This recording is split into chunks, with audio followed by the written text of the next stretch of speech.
आर्हत वाङ्मय में कहा गया है, जहाँ से कागिणी ए हे आश्रय सहस्रम हार ए नरो। जहाँ कागिणी ए हे सहस्रम हार ए नरो।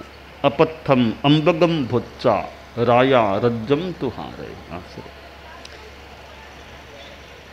हमारे जीवन में हम कार्य करते हैं, कार्य करने में हमारा विवेक अच्छा रहता है तो कार्य भी अच्छा हो सकता है। सूक्त है विवेगे धम्म माहि ए, कि विवेक धर्म है। जिस आदमी में कर्तव्य और अकर्तव्य का विवेक नहीं होता है, उसका तो कभी भी कोई बड़ा अनिष्ट भी हो सकता है।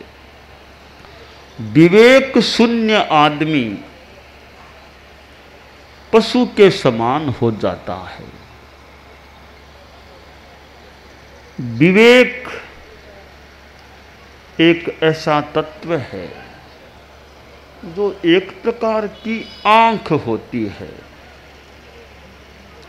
एको ही चक्षु रमलम सहजो विवेकः, तद्वद्भिरेव सह संवसतिर्द्वितीयम्। एतद्वयं भुवि चकास्तिन यस्य सुन्धः, तस्याप मार्ग गमने खलु कोपराधः। आश्रय कि यह हमारा विवेक है, यह एक नेत्र है। खुद में ज़्यादा विवेक नहीं है तो विवेकवान जो पुरुष हैं उनके साथ में रहो तो यह भी एक अच्छी बात है। यह दूसरी आंख है कि विवेकी लोगों के साथ रहना, विवेकी लोग कहें उस पर ध्यान दे लेना। अब जो आदमी न तो खुद विवेकी है और न विवेकियों के पास रहने वाला है, न विवेकियों की बात मानने वाला है, वह एक प्रकार से अंधा आदमी है।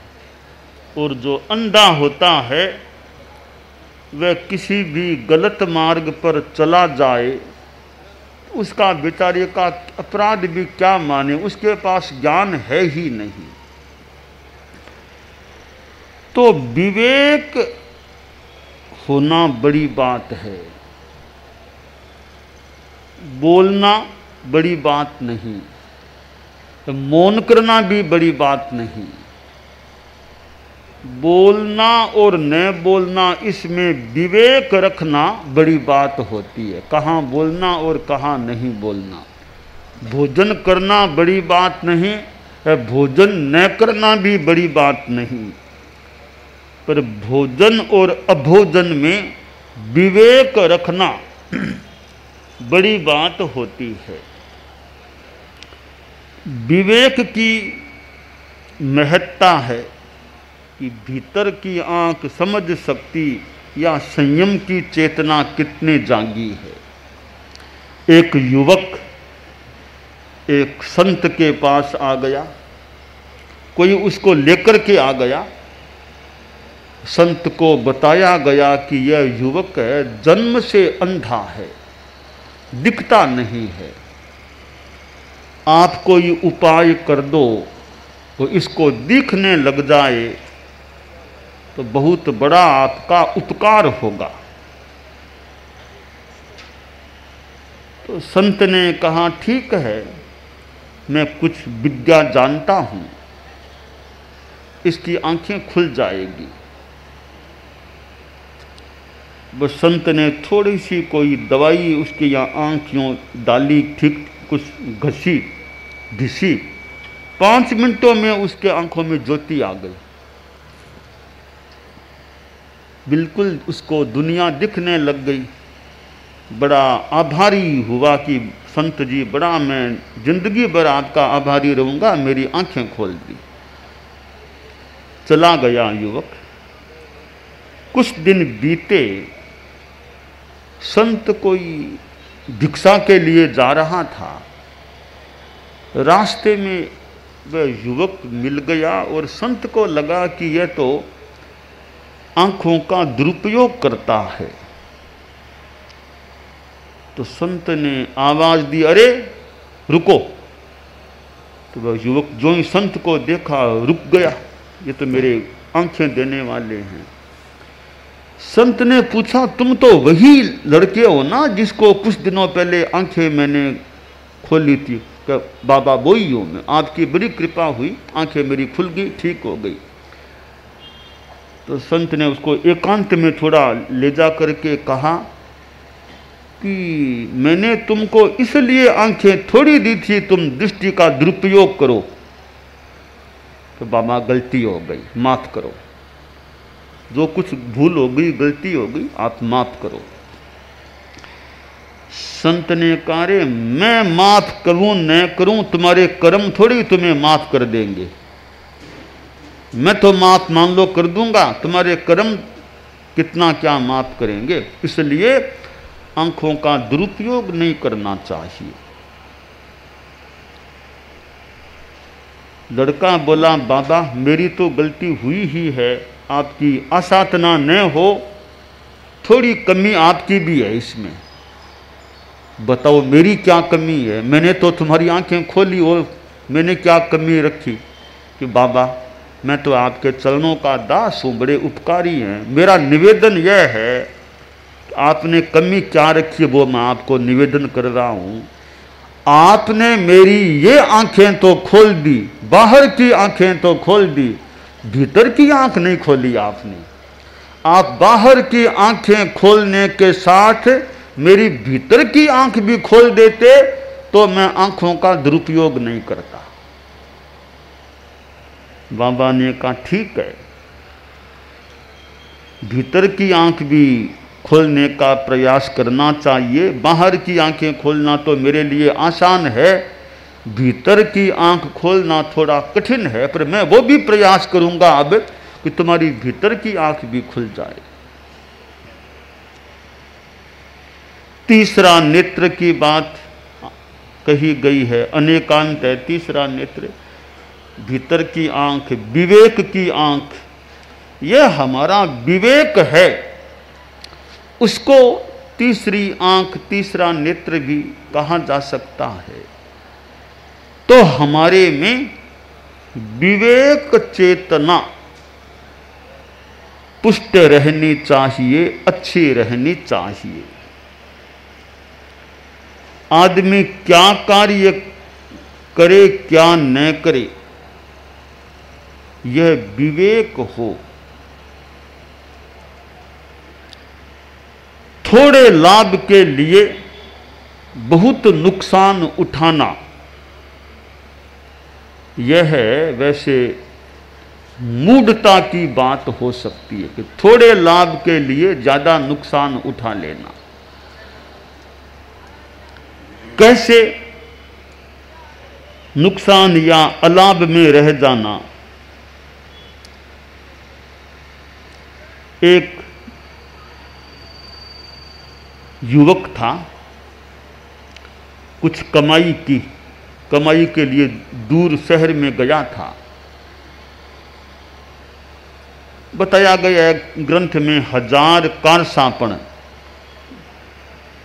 तो कोई पुराने सिक्कों की बात हो सकती है। हम वर्तमान की भाषा में मान लें कि 1000 रुपये मान लो कमा लिए थे।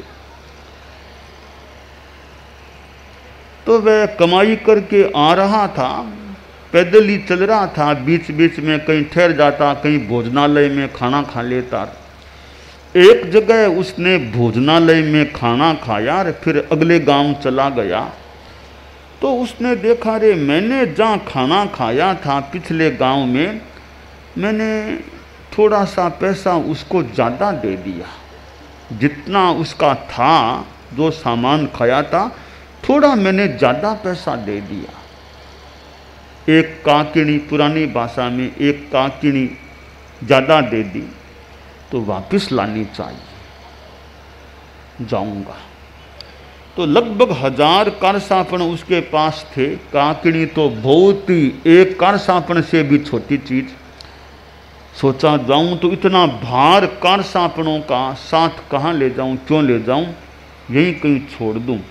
तो जैसे ये मिट्टी सी दिख रही है, ये पीपल का पेड़ भी पास में है, ऐसा ही कोई पेड़ रहा होगा, खोदा, 1000 कारसापण की थैली वहाँ रखी, वापिस मिट्टी लगा दी, थोड़ा चिन्ह कर दिया कि वापस आके यही खोद करके मैं निकाल लूँगा। चारों ओर देख लिया, कोई देखने वाला नहीं है, तब उसने वो धन गाड़ दिया था। अब पिछले गांव गया, जो भोजनालय का व्यवस्थापक आदमी था उसके साथ बात की कि तुमने पैसा ज़्यादा कैसे लिया, दोबारा हिसाब करो, चपाती कितनी खाई, दाल कितनी ली, साग कितना, टोटल करो कितना पैसा होना चाहिए, तुमने लिया कितना था। दोबारा हिसाब किया तो वो भोजनालय का व्यवस्थापक बोला जी ठीक है, 1-2 पैसे थोड़े ज़्यादा ले लिए गए हैं। तो क्यों लिए? कि मैंने तो लिए नहीं, आपने दिए, मैंने ले लिए। हिसाब किताब ज़्यादा मैंने किया नहीं, आपने अपने आप ही जेब से निकाल के दिए, मैंने लिए और अंदर डाल दिए। और कोई ज़्यादा ध्यान न आपने दिया होगा न मैंने दिया, एक विश्वास और सामान्य मानवता के नाते दिया, मैंने ले लिया। और कोई मैंने कोई ठगने का कोई प्रयास नहीं किया था। आप ठगिजने वाले थे भी कहाँ, आप भी तो होशियार आदमी हैं। सहज भाव से दिया आपने, मैंने ले लिया। तो क्या तो मुझे वापस दो। हाँ आप लीजिए आराम से। उसने निकाल के, वो 1-2 पैसा ज़्यादा था, आप ले लो। 1-2 पैसा लेकर वो वापस, अब आगे वापस उधर ही बड़ा जिधर से आया था, उस वृक्ष के नीचे पहुंचा तो वो तो गड्ढा पहले ही खुदा हुआ था, धन तो संपत्ति कोई ले गया था। हुआ क्या कि किसने खोद लिया? हुआ यूं, उसने चारों ओर तो देख लिया, ऊपर नहीं देखा। ऊपर कौन है? पेड़ के ऊपर एक आदमी लड़का बैठा था।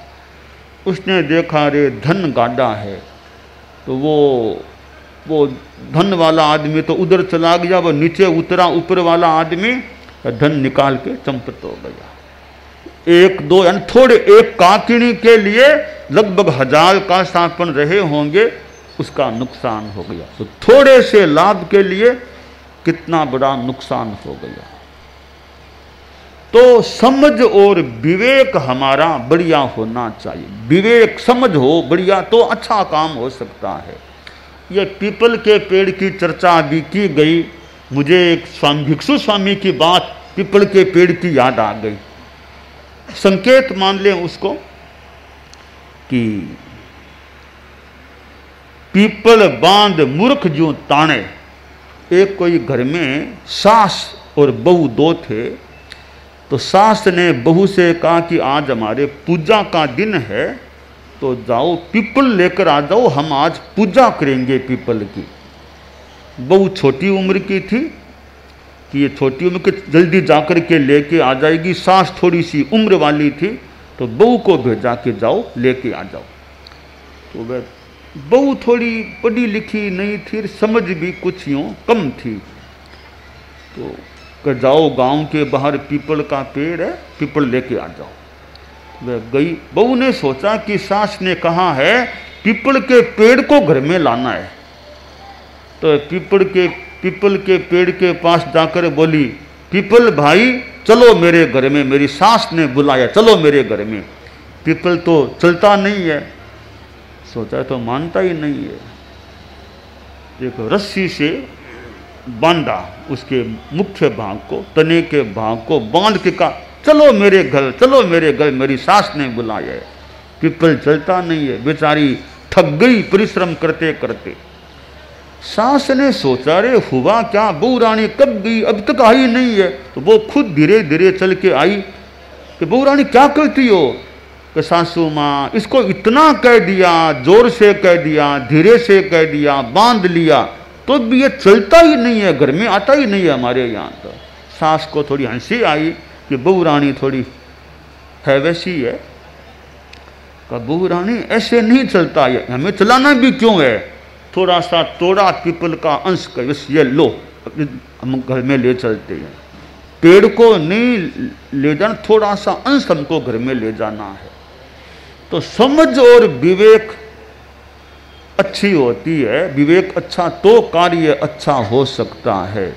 शत्रु आदमी भी समझदार है, मित्र आदमी भी अविवेकी है। अविवेकी मित्र की अपेक्षा तो विवेकवान शत्रु भी कई बार अच्छा हो सकता है।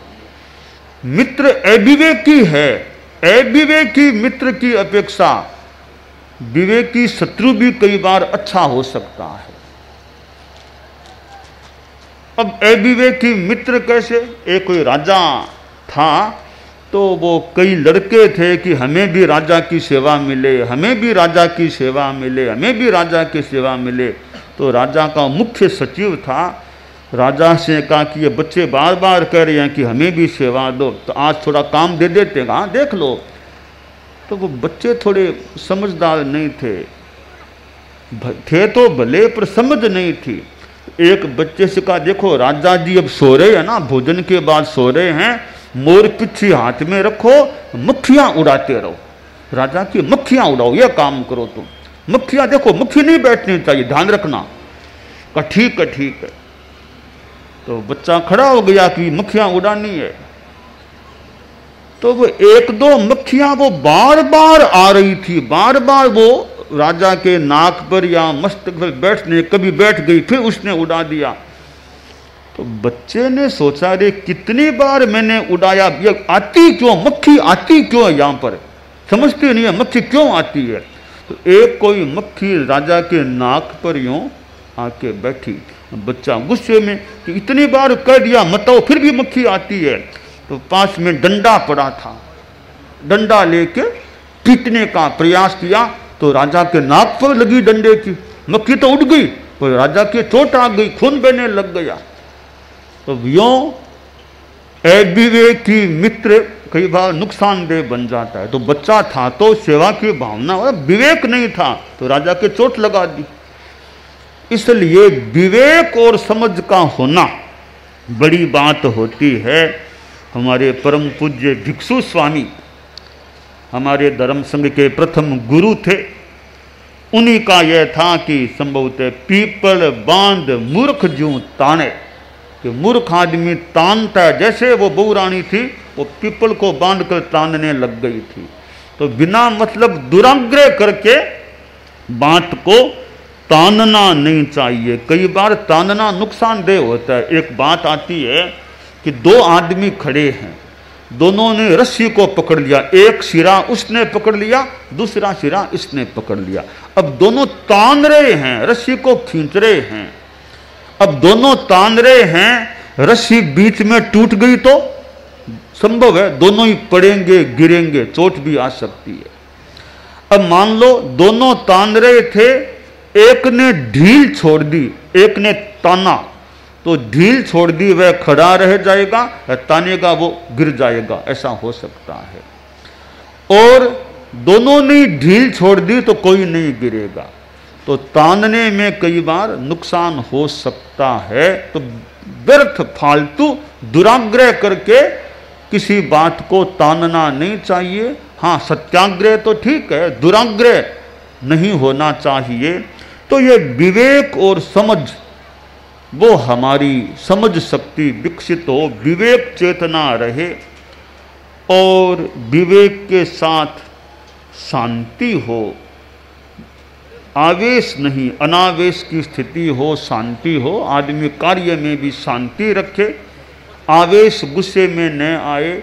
तो यह विवेक चेतना हमारी अच्छी रहे कि थोड़े लाभ के लिए ज़्यादा नुकसान का सौदा नहीं करना चाहिए।